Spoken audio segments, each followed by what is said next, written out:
Benvenuti su L'Aquila. Questa è la rubrica Sprechi d'altri tempi.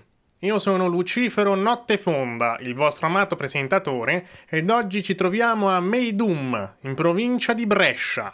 Provincia di Brescia? Ma che sta dicendo? Sta zitto, che non ti ho ancora menzionato. Comunque, siamo qui oggi a Meidum, dove fa un caldo della malora, col professor Pier Giacomo Battipanni, pescatore amatoriale, esibizionista, nonché egittologo. Grazie. Comunque io non sono un esibizionista. Qualcuno mi ha messo del maledetto cemento sul sedile della Jeep e mi si sono incollati i pantaloni al veicolo. Per questo sono attualmente qui in mutande. Professor Battipanni, persona possibilmente più competente di quei bifolchi a L'Aquila che mi hanno detto Lucifero, sta attento che nel deserto è freddo! Come no, sto defungendo di caldo, per la miseria! I suoi colleghi non hanno proprio torto. Nel deserto è freddo. Di notte. Comunque sia, siamo qui a Meidum per mostrarvi la piramide che prende il nome dalla medesima località. Piramide. Ma quale piramide? Beh, era una piramide. Guarda che se uno nasce piramide non può morire non piramide. Eh, Non fare. Di qualcosa! Noi ti paghiamo per questo! Allora, la piramide di Meidum è stata costruita intorno al XXVII secolo a.C. dal faraone Uni della terza dinastia o dal suo successore, nonché figlio, il faraone Snefru della quarta dinastia. Originariamente una piramide a gradoni alta circa 92 metri e larga 144, si è successivamente cercato di convertirla, per ordine di Snefru, in una piramide vera con inclinazione di circa 51 gradi, fallendo però nel processo e facendo collassare la piramide rapidamente, lasciando l'attuale struttura alta 65 metri. Questo crollo è, tra l'altro, probabilmente responsabile del cambio di inclinazione nella piramide romboidale da 54 gradi circa a circa 43 gradi. Un collasso così devastante che ha cambiato l'inclinazione di una piramide qui vicina. E tutto questo mentre quel ladro di Snefru si faceva il bagno nei contanti ottenuti tramite appropriazione indebita. No, non è per quello. Quella piramide stava venendo costruita e per paura che collassasse anche quella, l'hanno resa meno inclinata in corso d'opera. In quanto al faraone Snefru, non si hanno chissà quante notizie, però il contante ancora non esisteva, perciò in più i finanziamenti erano i suoi. Tornando a noi, quindi questa piramide è stata abbandonata dopo che la manifesta inettitudine della ditta in subappalto che la stava costruendo ha annichilito lo strato esterno durante la sua erezione, causando danni alla struttura sottostante e riducendola a soli 3 gradoni. Esattamente.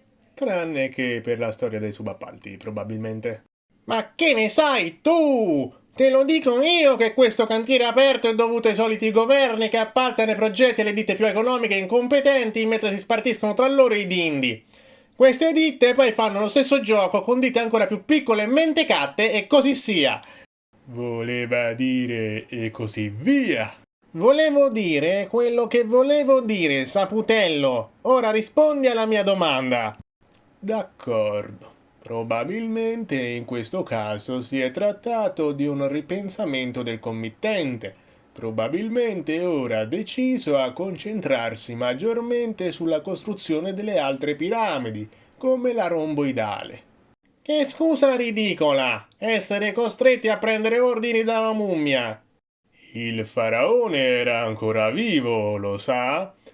Inoltre qualcuno era convinto che il suddetto faraone stesse sguazzando nei soldi sottratti a quelli stanziati per la costruzione dell'opera. Comunque sia, morto un faraone se ne fa un altro. Ah sì? E allora perché non ci sono più faraoni ma solo faraone? Vabbè, Comunque sia, una ditta seria e il suo proprietario avrebbero rifiutato il ripensamento all'ultimo minuto del committente per concentrarsi su altre piramidi. Fossi stato in lui, mi sarei opposto da vero uomo, tanto mica mi avrebbero ammazzato. Beh, Ah. senza dire che le piramidi non erano appaltate propriamente a ditte edili. C'erano gli schiavi. Non soffermarti sui dettagli. Di invece quali sono i motivi per cui è avvenuto il crollo. Fondamentalmente i motivi principali furono due. Il primo motivo è che la piramide fu costruita in tre fasi.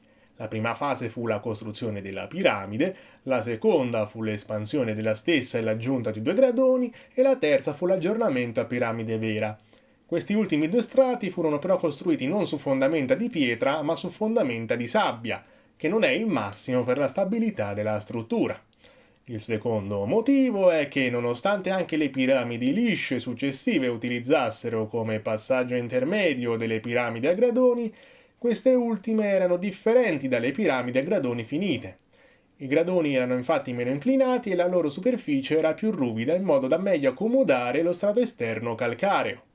Poiché la piramide di Meidum era invece una piramide a gradoni terminata, essa non era adatta ad essere ricoperta di calcare, tant'è che lo strato esterno collassò che non era ancora terminato.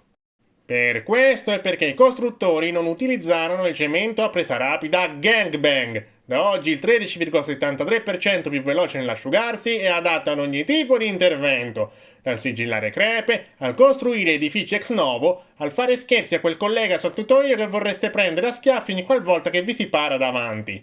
Cemento a presa rapida Gangbang, perché l'amore unisce. Quindi è stato lei a mettere il cemento sul sedile della Jeep. È per colpa sua che sto discutendo in TV in mutande. E poi che razza di nome è quello? E per i più piccoli, colla vinilica Gangbang, perfetta per gli origami. Colla vinilica Gangbang, perché l'amore unisce. Non credo che quello sia un nome adatto ad un prodotto per bambini. E poi per gli origami non serve la colla. Ma che dici? Come pensi che vengano fuori quelle figure senza usare la colla? Comunque non divagare. Il discorso principale è che il cantiere di questa piramide, a causa della pigrizia, della stolidità, della codardia, del pressapochismo degli antichi egiziani... Antichi egizi. Egiziani. Son sottilette. Sottigliezze. Zitto, bestia! Altrimenti col cavolo che vedi quei quattro spicci promessiti, dottone di sta ceppa! Il punto è che, come già menzionato, la generale inabilità di questi Minus Abens degli antichi egizi ha lasciato questo cantiere aperto per oltre 4 millenni e mezzo, a spese degli onesti cittadini contribuenti d'Italia. D'Italia? D'Egitto. Comunque sia, capire come una cosa del genere possa essere avvenuta senza essere notata da nessuno prima di noi corrisponde a risolvere il vero puzzle del millennio. Chissà quante ditte si saranno arricchite con questo cantiere millenario. Altro che portale. Questo non è un cantiere, è una rovina, se lo ricordi. Comunque, dai Meidum è tutto. Il vostro amato Lucifero Nottefonda vi aspetta martedì prossimo alla stessa ora a Sprechi d'altri tempi su Tele L'Aquila.